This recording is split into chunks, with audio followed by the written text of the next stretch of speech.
as what had once been Susanna Mediza leaned forward. Her hood shifted to the side, allowing some of the sunlight shining through the kaleidoscope windows at the side of the circular chamber to illuminate what remained of her face. The flesh had long since rotted from her body, leaving only the gaunt shape of a skeleton to stare back at me.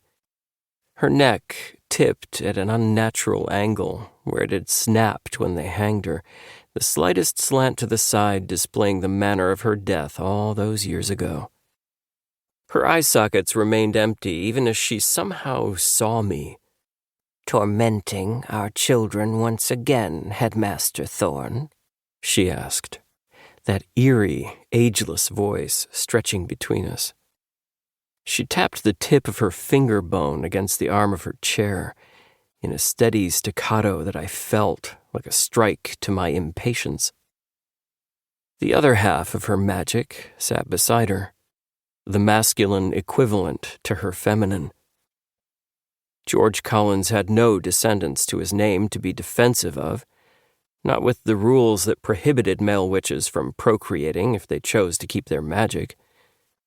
He was just as skeletal as Susanna, but his neck curved to the other side.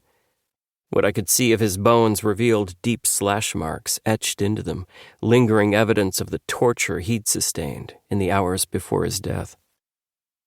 "I have to presume you did not summon me here to discuss my manners with your grandniece, Covenant," I said, gritting my teeth. My kind were not meant to be subservient to any, but the magic that kept us bound to the flesh of our vessels made us reliant on the witches if we ever wanted to be freed from the bodies that trapped us. We'd thought it a blessing to never need to possess a new form, to have a body that could hold us for an eternity. We'd thought wrong. "We have decided to reopen the university," George said, speaking before his female counterpart could interject. "We all need fresh blood. The attention we suffered as a result of that day has long since faded from memory." As much as I too would appreciate new blood to feed upon, I have to urge caution in opening our walls once more. Rumors will spread the moment we announce our reopening, I said, looking between the two skeletons staring at me. 2 generations of witches have been left to learn their magic in the privacy of their home, Susanna said, rising from her throne.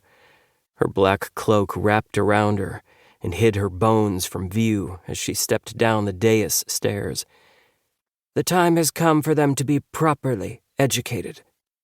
We will only open our doors to 12 new students from outside Crystal Hollow every year, and we have personally selected those who will join us based on the power we've detected. There will be no formal announcement." She held out a list, her messy cursive writing displaying the names of those she'd selected. "What assurance do we have that we will not suffer a repeat of last time?" I asked, thinking only of the safety of my kind.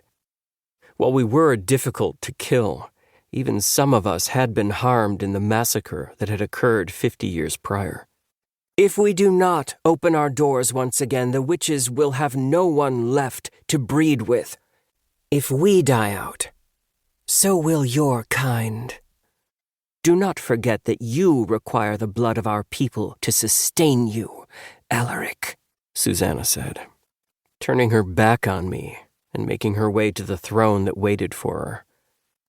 I gritted my teeth, forcing my body into the shallowest of bows. "As if you would ever allow me to forget such a thing," I said, crumpling the list in my hand. I turned my back on them, the muscle in my cheek jumping when they couldn't see it. Fucking witches. 1. Willow. 2 months later. Whispered words. If I kept my eyes closed long enough, maybe I would convince myself that the last week had been a dream. A phantom of a nightmare, a figment of my worst imagination, the very day I'd been raised for. And the one I wanted nothing more than to escape.